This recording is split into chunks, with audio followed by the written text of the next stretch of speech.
I check my phone. Whose kid is this?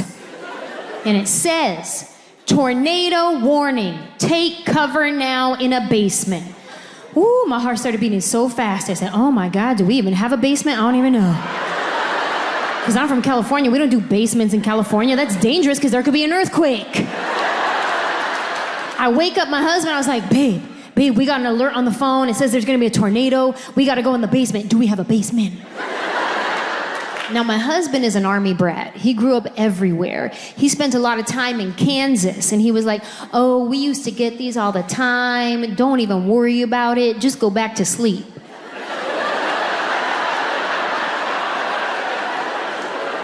To sleep? But they just woke me up.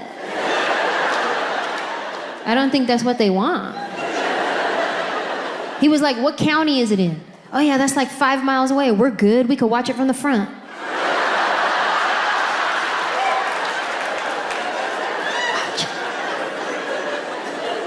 He went back to sleep. Wasn't even stressed at all. I got up. I said, oh no, this is an emergency. We sleep with one of those sleep sound machines that plays like the rain sounds. So we were already in the midst of a storm. We had our own storm going on. It was on surround sound, so it was real loud. There was stuff blowing up on the windows, but I didn't even notice because I just thought it was a good episode that night. I was like, ooh, this one's realistic, favorite.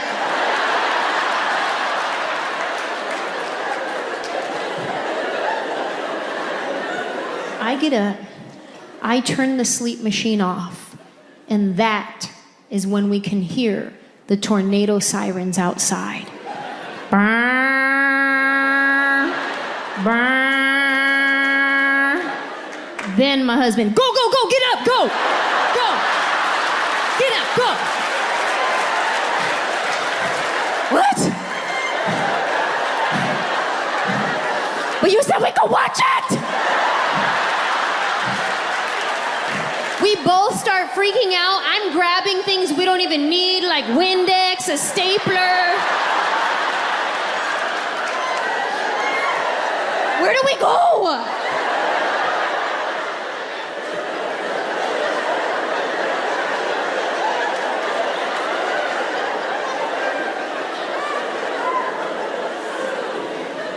Turns out we do have a basement.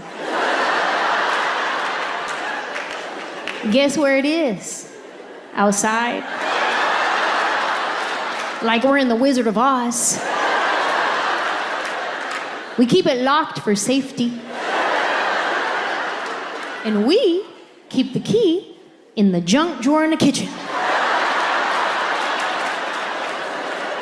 You highly underestimate what you consider junk until you're in an emergency situation. Now, I don't know how you guys keep your junk drawers at home. Maybe you're highly organized. I open up my drawer, I gotta sift through a bunch of dead batteries, expired coupons, hella rubber bands. We don't even use rubber bands. But every time we get one, we gotta save it. Why? What is so sacred about a rubber band that we can't throw it away? Whether it came wrapped around the newspaper or asparagus, it's in the drawer now. And that asparagus rubber band, that's a good one. Like, we better save this.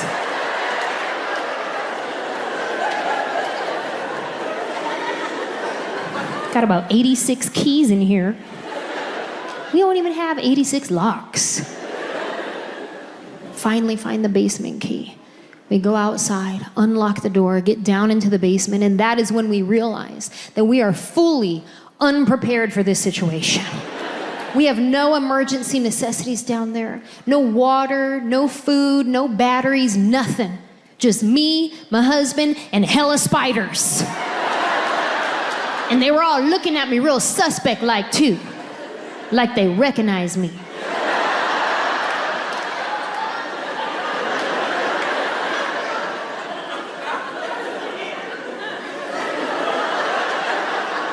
That's her?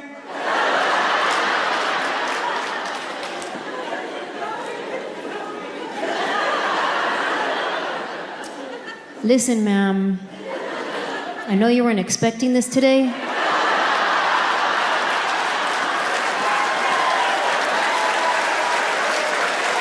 But this is from my homie Bubba right here.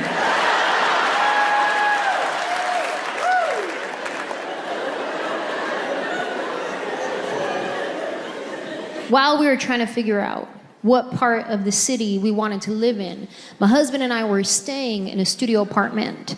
Now, I don't know if anybody here has ever lived in a studio apartment before, but when you're young and single, that's banging. It's convenient. Like, you'll be in your living room watching TV, you're like, you know what? I'm tired. I want to go lay down in the bedroom. Boom, already there.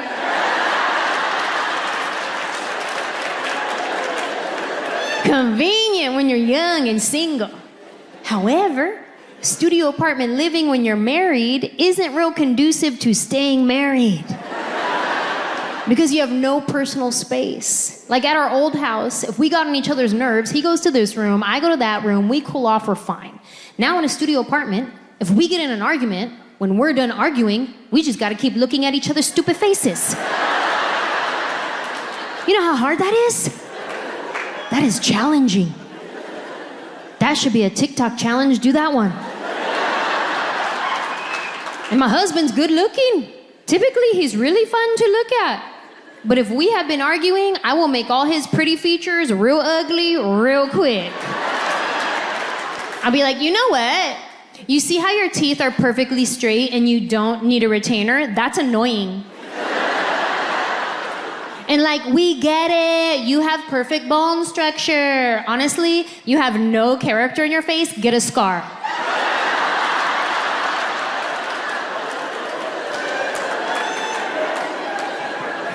If we get into an argument, my husband doesn't want to call it an argument. He wants to call it a talkament. Just the fact that he wants to call it a talkament, to me, now we're in a full-blown argument. He wants to call it a talkament because he wants to talk it out. Let's get to the bottom of it. Let's get to the root of the problem.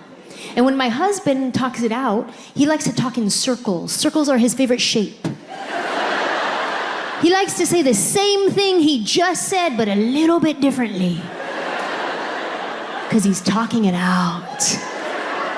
And when my husband talks it out, he likes to ask a lot of questions. Questions. He thinks he's being inquisitive. I think that I'm on the stand and I need to defend myself in a court of law. Questions. Yeah, I know you said that, but why? No, I know that's what you said, but why? I don't know why. Yes, you do. Objection, badgering a witness. He's like, overruled, but why? No, I know that's what you said, but why? Because that's how I feel. Okay, that's your feelings, but what's your facts, though?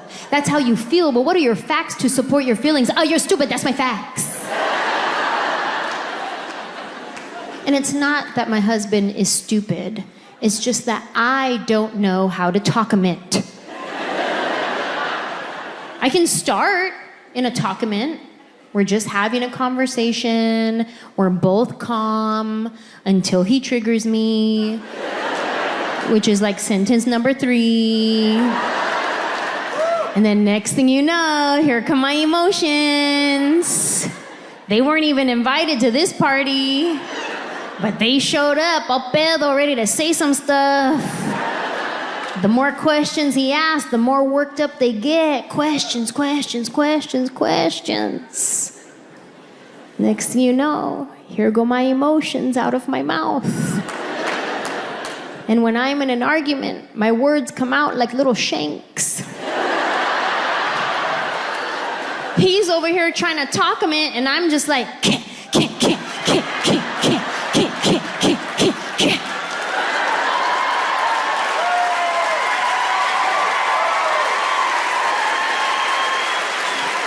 And now I have a bloody word massacre to clean up.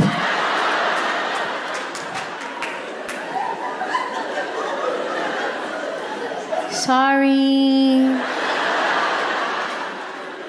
I didn't mean it.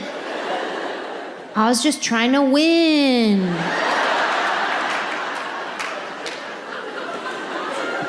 My therapist hates that joke.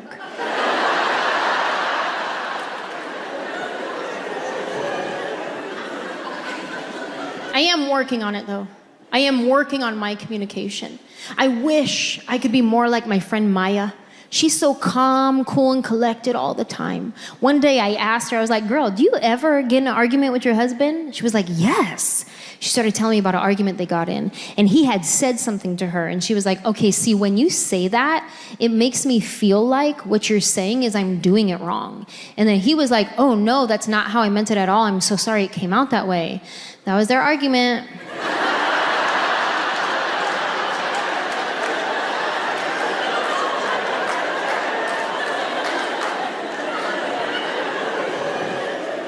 I'm sorry, what? How do you do that? Like, how many COVID swabs do you need up there to respond like that? Like, no emotions involved, just clearly communicating. When you say that, it makes me feel like what you're saying is I'm doing it wrong. Me in that same conversation, oh, so I can't do nothing right then? Wow, so why you even married to me?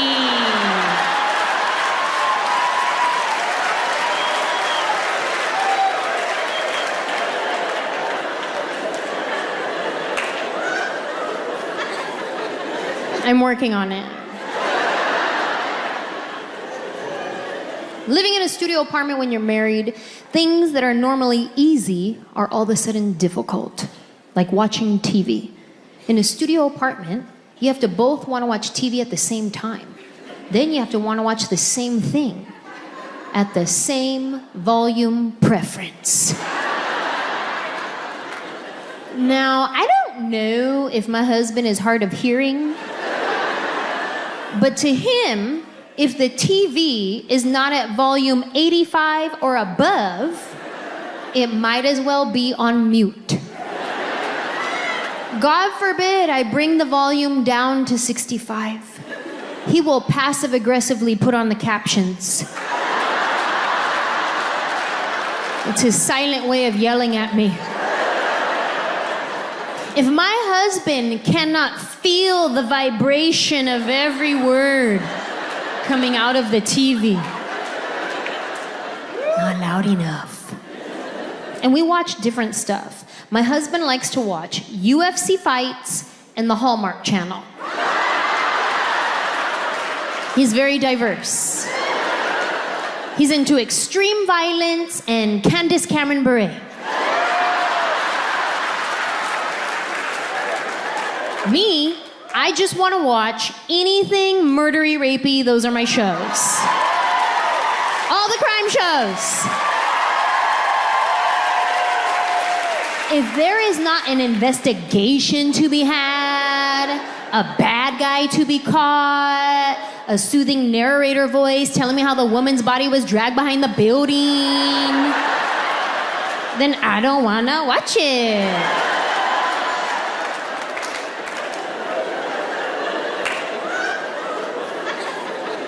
I like all the crime shows.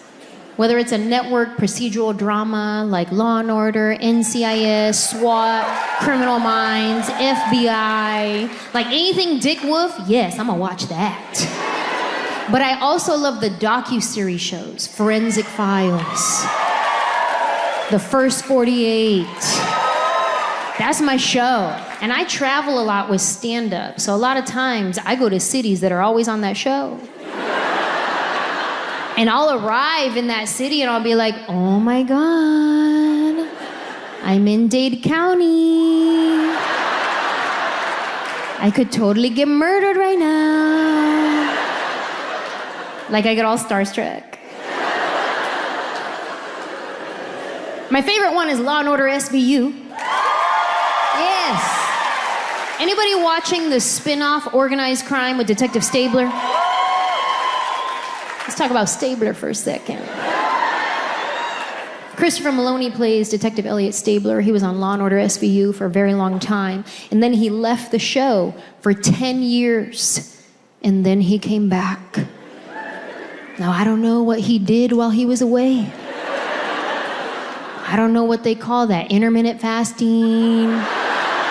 protein shakes, keto. I don't know what he did. But when he got on the scene, I got flustered. I did. I was like, oh my God, Stabler. Stop flirting with me. And the day after that premiere episode, he posted on Instagram that it was his 60th birthday. And I was like, wait a minute. Hold on. Do I have a crush on my dad's friend? What? That's weird, because Stabler could get it. Let's go, 60. Watching TV with my husband is difficult, but at least it's not watching TV with my dad. That is a whole different experience. Like if you come to the house and you start watching a movie with my dad and they say way too many cuss words, he gets real religious.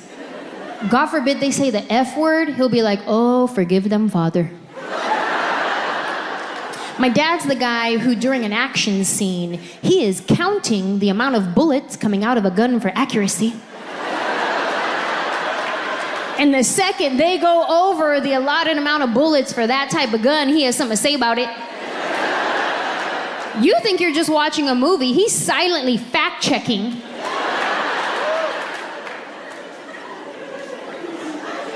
Ah, come on.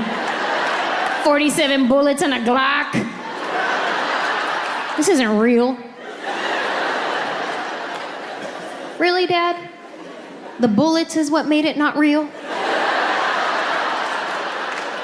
Not the zombies they were shooting?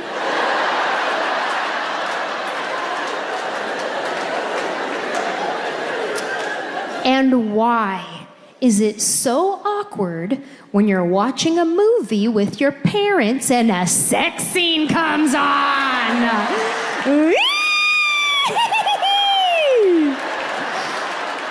I am a grown adult, and it is still awkward. And my dad makes it even worse because he gets visibly uncomfortable. He starts shifting around in his seat. He's sweating, mumbling things under his breath, like, great, now they're gonna do it. Like, I get anxiety about having kids. My husband and I always said we didn't want kids. And now that I'm getting older, I'm like, hey, are we for sure that we don't want kids? Because that tick-tock clock's a tick. And I always said I didn't want kids because I like my life just the way it is. I don't want to have a kid and mess it up. But all my friends have kids. Like my friend Maya, she has 2 kids. She'll tell me sometimes, she'll be like, oh my God, Mateo has the flu. He was throwing up all night. I had to be up at 5 a.m. to go to work. Then I have to pick up Noah from school with foot, hand, mouth disease, whatever that is. I haven't slept since 2006. But it's so worth it. Really? Doesn't sound worth it. But then I look at my nephew, my sister's son, Austin. I love that kid. He's the coolest little kid. Like, he's funny. He's got a good personality. He's kind. He loves people. He's tender-hearted. He has manners. He eats his vegetables. I look at him and I'm like, okay, you know what? If I could be guaranteed to have one like that, I will think about it. But then I look at some of my other friends' kids. You ever have a kid in your life that just the thought of spanking them brings you joy?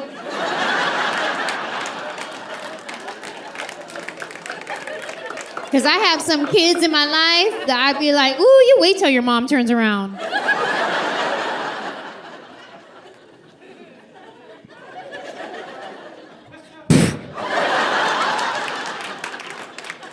He fell down. I don't know. That was weird.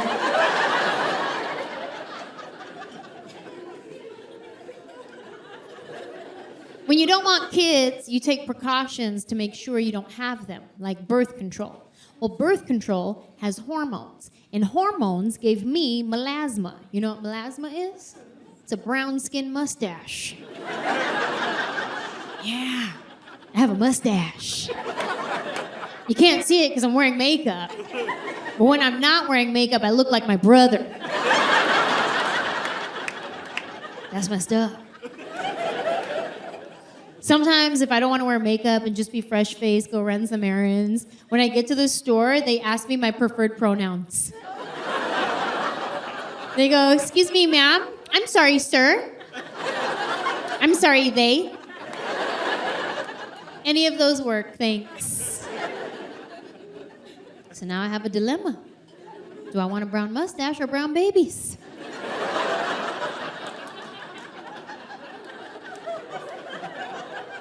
I get the what ifs in my mind about having kids. I start thinking, well, what if I can't chase my dreams anymore? Because I moved to Hollywood to be an actress. I'm still trying to be an actress. I mean, don't get me wrong. I have some very cool credits on my resume, like Alvin and the Chipmunks, Our Family Wedding, Curb Your Enthusiasm. Yeah. Like, I have some very cool credits on my resume. But sometimes when I go to say my prayers, I'm like, oh, come on, Jesus, bigger credits than that. I'll be honest with you guys. When I lay my head down at night, my dream is not to be a mom. My dream is to play a rape victim on Law & Order SVU. Dun dun dun dun dun. Dun dun dun dun dun dun. Beep boop beep doo boo. That's the dream. That's my dream. I remember when I came close to the dream, and I booked my first speaking role on a TV show called The Shield. Do you guys remember that show? It was like a gritty crime drama, and I was playing a homeless teenager trying to bum a cigarette off a detective. They had me in like a dirty hoodie with a blanket, leaned up against the wall. I was like, ooh, I'm about to win an Oscar for this. I did. I called my friends. I was like, hey, how many lines do I have to say on TV to win an Oscar? And they're like, oh, Oscars are for movies. Oh, we'll see about that. I was convinced this was going to be my big break because the fact that I even booked this role was a miracle in itself. This is how it works. If you want to be on TV, this is how you got to do it. You got to get an audition. In order to get an audition, you have to have a resume. To have a resume, you have to have TV credits. To get TV credits, you have to have TV credits. Like, how does that even work? I don't know. So I just lied on my resume. I thought about whatever show was on TV, and I just put it on my resume. Okay, Friends. Who did you play? Friend of a friend. Ooh, CSI Miami. Who did you play? The girl that dies. My fake resume got me a real audition. I couldn't believe it. I finally had an opportunity to prove myself, to show that I'm a good actor, that I have what it takes. And I remember showing up at that audition, and I'm standing there in front of the casting director, and she's looking at my resume, and she's like, wow, you were on CSI Miami? Mm-hmm. Because it's not a lie if you keep your mouth closed. Mm-hmm. And she goes, wow, that's funny, because I cast that show. I don't remember you. I got caught. Like, what would you do in that situation? Would you just own it and be like, you got me. I was trying to see if you would catch it. You did. That's a good memory. That's good. No, you don't own it. You double down. You commit to your lie. Because that's your real audition.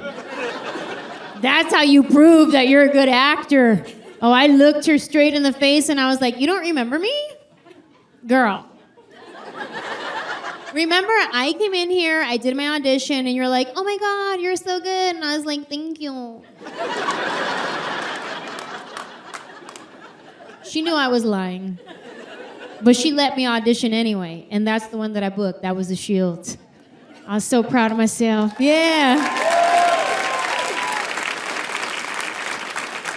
I was so proud of myself. I couldn't believe it. I remember the day the episode aired on TV, I had a premiere party at my house. I did. Everybody came to this party. Like, nobody from the show came, but like the who's who of my apartment complex was at this party. It was lit. We had pizza, soda, napkins. We're all sitting there watching my episode. And I know that my scene is the very last scene of the episode because, like, save the best for last. I think that's how it works. So we're all sitting on the couch. We're all watching my episode. And I'm like, okay, here comes the detective. He's about to ask me my question. And then the credits start rolling. They cut my part. My big break. It broke. I was humiliated. Like, getting your part cut from a TV show when you're home by yourself, that's embarrassing. But in front of all your friends and pizza.